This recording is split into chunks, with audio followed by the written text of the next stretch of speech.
দয়ার নবী আছেননি বাড়িতে? ভিতর থেকে কে যেন বলে দিলেন, নাই নাই, নবীজি বাড়িতে নাই। ওয়াসকরণী দুইটা চোখের পানি আমার নবীর বাড়ির সামনে রেখে গেল। কি রাখলো? কি রাখলো? চোখের পানি। চলে গেলেন, মায়ের আদেশ, চলে যেতে হয়, দেরি করা যাবে না। কিছুক্ষণ পর আমার নবী, মায়ার নবী উপস্থিত। বাড়ির সামনে দাঁড়ায়া নবী একটা চিৎকার মারছে, বাড়িতে কে আসো গো? আমার ওয়াসকরণী বুঝি আসছিল। আল্লাহু আকবার বলো।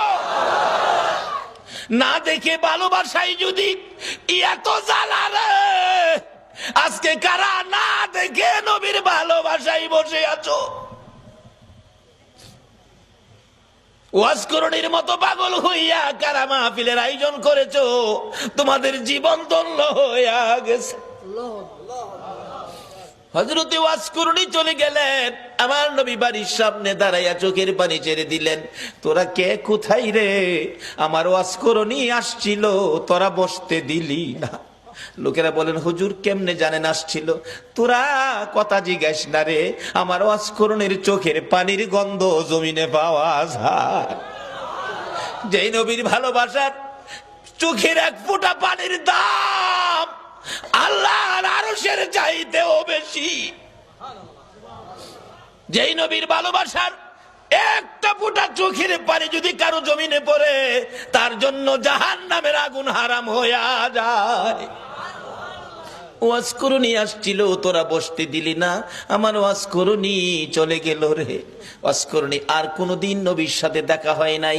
যেদিন আমার নবী জগৎ ছেড়ে চলে যাবেন, মদিনার রওজা পাকে শুয়ে যাবেন, তার আগে আগে আবু বকর, ওমর সাহাবীরা জড়ো হয়ে তাদের একটা আলোচনা শুরু হয়ে গেল। আমার নবী দুনিয়ার থেকে বিদায় হলে নবীজির জুব্বা মুবারক নিশ্চয়ই আবু বকর পাবে। আবু বকর আমার নবীকে বড় ভালোবাসতেন।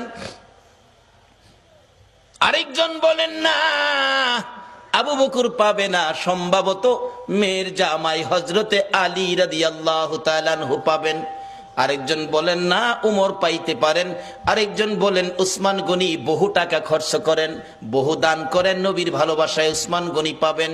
এইভাবে আলোচনা শুরু হলে অনেকে মিলে আমার নবী উপস্থিত। কি নিয়ে তোমরা আলোচনা সমালোচনায় বসেছো? হুজুর ভাবতেছিলাম আপনার বিদায় পরে আপনার জুব্বা মুবারক ভাগি জানি কে হয়ে যায়। আমরা কেউ ভাবছি ওমর পাবে, কেউ ভাবছি আবু বকর পাবে, কেউ ভাবছে উসমান গনি পাবে, কেউ ভাবছে হযরত আলী পাবে। আমার নবী দুইটা চোখের পানি জর্জর করে ছেড়ে দিয়ে কান্দে।